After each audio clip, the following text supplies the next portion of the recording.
Assalamualaikum warahmatullahi wabarakatuh.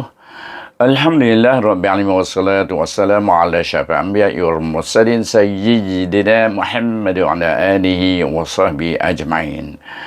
Kembali kita dalam membincangkan hukum-hukum tajwid yang terdapat dalam juzuk yang ke-13 surah yang ke-14 surah Ibrahim. Ayat yang akan kita bincangkan hari ini adalah ayat 23 dan 24. Untuk itu sila tumpukan perhatian sahabat semua pada papan putih belakang saya itu, dan saya akan berada di depan papan putih tersebut menjelaskan setiap hukum yang terdapat pada suku kata, kalimah, antara kalimah dengan kalimah, antara ayat dengan ayat yang perlu kita patuhi semasa kita membacanya, dan selepas itu kita akan melihat apa maksud ayat yang kita baca insya-Allah. Baik, untuk itu kita mulai dengan A'udzu billahi minasyaitonir rajim, iaitu ayat ta'awuz atau ayat isti'azah, dan kemudian kita mula dengan basmalah. Bismillahirrahmanirrahim. Baik, kita berjumpa dengan kalimah yang pertama, wa udkhil, bermula dengan wa alif wa hamzah, wa bertemu dengan dal yang sukun, taklah dibaca oleh kerana dal itu berada di tengah kalimah, dibaca dengan qalqalah sughra. Dia akan sendiri secara otomatis akan menjadi sughra kalau kita menyebut makhraj huruf tersebut dengan betul. Kha ya khil lam alif lam bertemu dengan alif lam syamsiah, hendaklah kita idgham syamsikan lam berbaris alif pada lam yang bertasydid, dan lam alif la zal ya zi ada ya selepasnya dibaca dengan mana asli, dan nun alif na disambung saja dengan amanu hamzah alif mendahului huruf alif. Apabila di permulaan kalimah hamzah berbaris alif itu mendahului huruf alif itu adalah bukan asli, asalnya adalah hamzah sukun, dan namun kita tukar hamzah sukun itu kepada huruf mat berdasarkan baris pada hamzah. Hamzah baris alif diganti huruf alif, hamzah baris ya diganti huruf ya, hamzah baris waw diganti huruf waw. Maka namanya apa dia? Mad badal. Bacaan sama macam mad asli kerana prinsipnya sama, iaitu sebelum alif terdapat huruf berbaris alif, ataupun sebelum ya terdapat huruf berbaris ya, ataupun sebelum waw terdapat huruf berbaris waw. Maka dibaca dengan mad badal, nama hukumnya dengan dua harakat. Mim alif ma nun waw nu, sebelum waw terdapat huruf berbaris waw, maka dibaca dengan apa dia? Oleh kerana dia bertemu dengan huruf waw juga, maka dipanggilkan dia mad tamkin. Walaupun waw ini sukun bertemu dengan waw yang berbaris, seharusnya kalau mengikut hukum tajwid kita mesti mengidghamkan waw tersebut kepada huruf waw yang berbaris, terutama huruf mat lah, huruf mat yang bagi huruf mat kita tidak boleh mengidghamkannya kerana sebelum waw terdapat huruf baris waw. Tak boleh kita nak idghamkan. Dia panggil itu sebab panggil mat tamkin, mengekalkan mat yang dikekalkan bacaannya dengan mat, iaitu sebagai macam mat asli lah, bacaannya sama sebelum waw dapat huruf baris waw. Baik, kemudian wa alif wa ain alif wa mim ya mim lam waw lu bertemu dengan alif lam syamsiah, huruf sad adalah huruf syamsiah. Apa yang perlu kita lakukan iaitu lu hendaklah dibaca terus kepada huruf sad, waw itu diabaikan, hamzah wasal diabaikan, lam diwasalkan terus. Nama hukum itu adalah idgham syamsi, mengidghamkan lam baris waw itu kepada huruf sad, lus wa amilus sa, dan sad itu adalah huruf isti'la dan bacaannya tebal. Sad alif ada alif baca dengan mat asli, lam yali ha alif ha ada alif baca juga dengan mat asli. Wa amilu salihat, kalau kita berhenti kita sukunkan huruf ta. Kalau kita menyambung wa amilu salihati jannat, baik, ta dengan jim tak ada apa hukum. Jim alif nun bertasydid hendaklah dibaca dengan wajibul gunnah dengan dengung dua harakat. Itu nama hukumnya wajibul gunnah. Dibaca dengan dengung dua harakat, nama hukumnya wajibul gunnah, dan nun alif ada alif sekecil itu maknanya dibaca dengan mat asli, dibaca dengan dua harakat dengan mat asli, dan tanwin bertemu dengan huruf ta. Dibaca dengan efa hakiki kubra kerana huruf ta adalah huruf efa kubra, maka dibaca dengan efa hakiki kubra sekiranya tanwin bertemu dengannya ataupun nun sakinah bertemu dengannya. Jadi kubra ini bacaannya antara izhar dengan idgham, tetapi dia lebih cenderung kepada izhar, tapi tidak pada izhar terus. Kecenderungan bacaan itu kepada izhar. Jannatin taj, dan ta alif jim berada di tengah kalimah sama juga macam dal di sana, dibaca dengan qalqalah sughra, ra ya ri ada ya selepasnya dibaca dengan mat asli. Dan mim ya nun sakinah bertemu dengan huruf ta pun juga. Sini pun tanwin bertemu dengan ta, ni nun sakinah bertemu dengan huruf ta, dia akan dibaca dengan efa hakiki kubra juga dengan dengung dua harakat. Tajri min tambah akhir dengan ha yang pedas seperti sini, rah tah, ya, ta yati ha alif. Ha alif ini kalau kita berhenti tahtiha kita baca.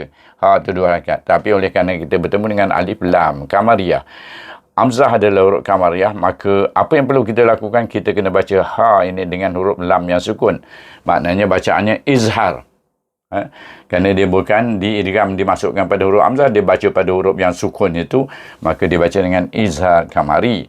Dan hamzah alif nun sini nun sukun dibaca dengan izhar halki kerana nun sakinah bertemu dengan huruf halkiyah. Anha, ha pula dibaca dengan mat asli, ada alif selepas ha baris alif, ra wa ru disambung terus pada kha alif kha dengan isti'la, ya, mengangkat pangkal lidah. Kha bunyinya, tapi bunyi ha bawah sana, tengah-tengah ha pedas, atas sikit di ujung halkum kha. Jadi kha alif ada baca dengan mat asli 2 harakat. Lam ya lidal ya di bertemu dengan ya dibaca dengan mat asli juga. Khalidi, kemudian sambung nafiha terus, nafiha. Fi dan ha dibaca dengan mat asli 2 harakat kerana dia berturut-turut dalam satu kalimah, sebagai anak panah saja, ya. Dan bi izni rabbihim, dia tak ada apa-apa hukum. Bayar bi hamzah ya zal iz nun ya ni ra alif ba ra ba ya bi ha ya mim sukun. Bertemu dengan huruf selain pada huruf mim, selain pada huruf ba, di sini huruf ta. Jadi bacanya izhar syafawi.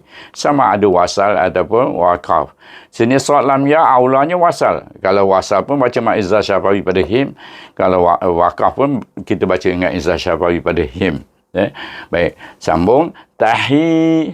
Ta alif ta ha ya hi. Hi dibaca 2 harakat kerana sebelum ya terdapat huruf baris ya. Ya ni bertasydid, satu ya sukun. Kita baca dia, makna kita kekalkan dia di situ. Kalau ikutkan kekalkan bacaan mat 2 harakat tu namanya mat tamkin. Sama macam ni tadilah. Mana mat tamkin ni?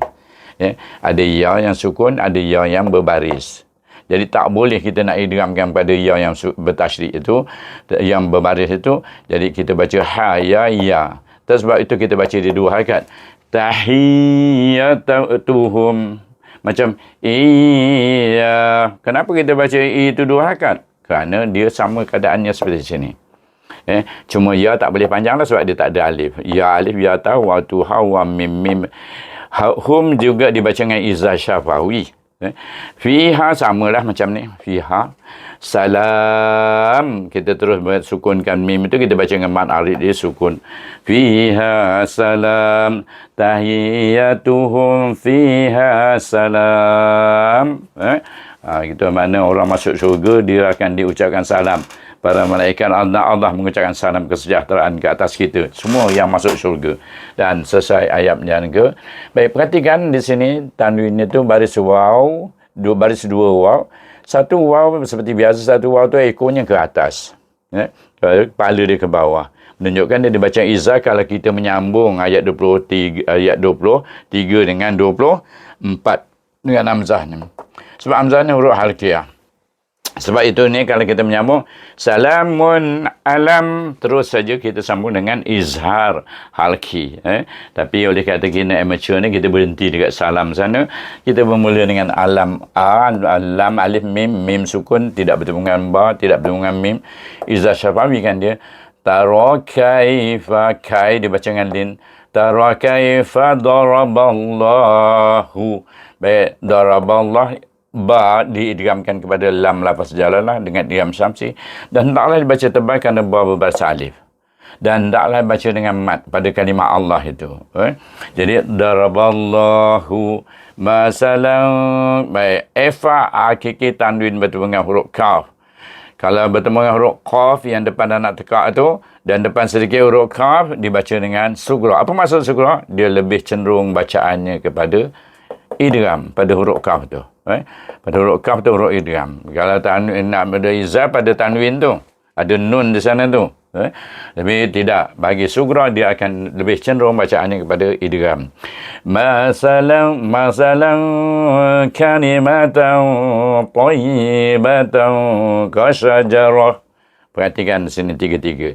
Ifa hakiki sugra. Di sini tanwin bertemu dengan huruf ta, sama dengan ta, sama dengan dal. Kubra, cenderung bacaannya lebih pada izhar. Sini juga tanwin bertemu dengan, iaitu apa dia? Bertemu dengan huruf, iaitu huruf kaf. Baca dengan sugra. Tadi kita ada jumpa satu bertemu dengan huruf kaf. Kita pun baca dengan sugra. Ini. Baik, makna cenderung bacaannya kepada idgham. Okey. Jadi kita baca daraballahu masalan kalimatan thayyibatan kasyajarah. Kasyajaratin. Baik, tanwin lagi bertemu dengan huruf ta. Sama macam ni.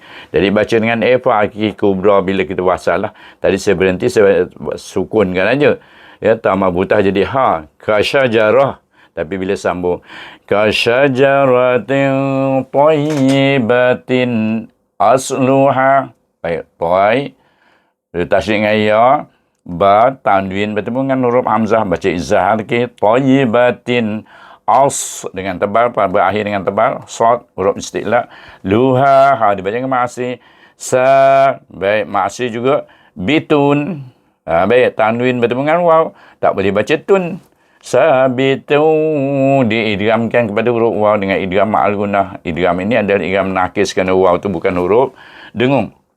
Tapi dibaca dengan dengung. Sabitu wa far'uha. Dibaca dengan ma'asi dua harakat. Fis sama. Kita tak baca dengan ma'arif disukun. Dia sama juga macam ma'arif disukun. Tapi pada ma tu, oleh kerana dia berakhir dengan hamzah, maka kita baca dengan ma wajib mutasid dengan 6 harakat. Ya, dengan 6 harakat bacaannya. Bezanya gitu. Fis sama. Berakhir dengan hamzah. Okey. Jadi wajib mutasil itu tak boleh baca 4 atau 5, tapi baca dengan 6 harakat. Macam kita baca ayat kursi. Jadi selesai, kita akan baca. A'udzubillahi minasyaitonirrajim. Bismillahirrahmanirrahim. وأدخل الذين آمنوا وعملوا الصالحات جنات تجري من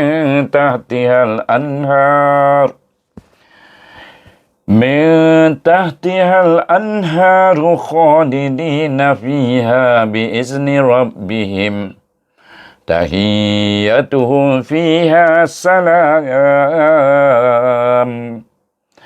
ألم تر كيف ضرب الله مثلا كلمة طيبة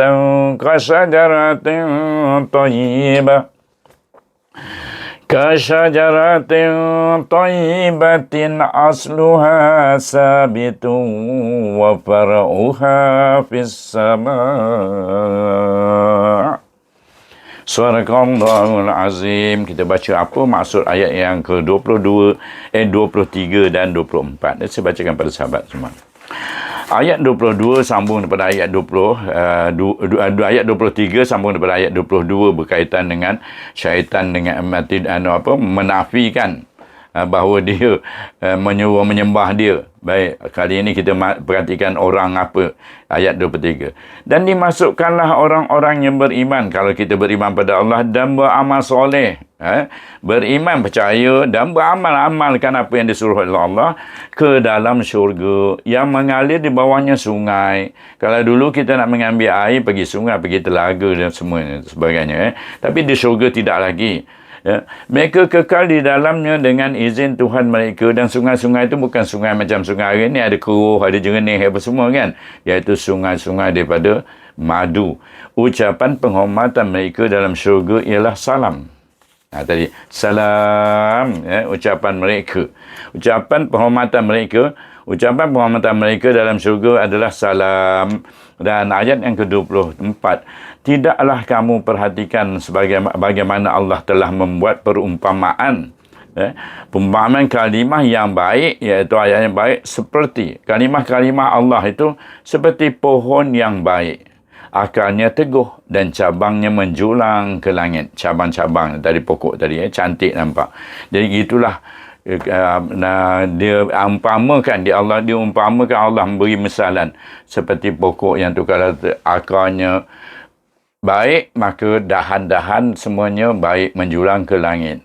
Begitu juga kita, kalau kita amalan kita baik, iman kita baik, kita bertakwa pada Allah SWT, begitulah juga kita adalah seperti pohon-pohon yang subur tadi akan dimasukkan dalam syurga Allah SWT.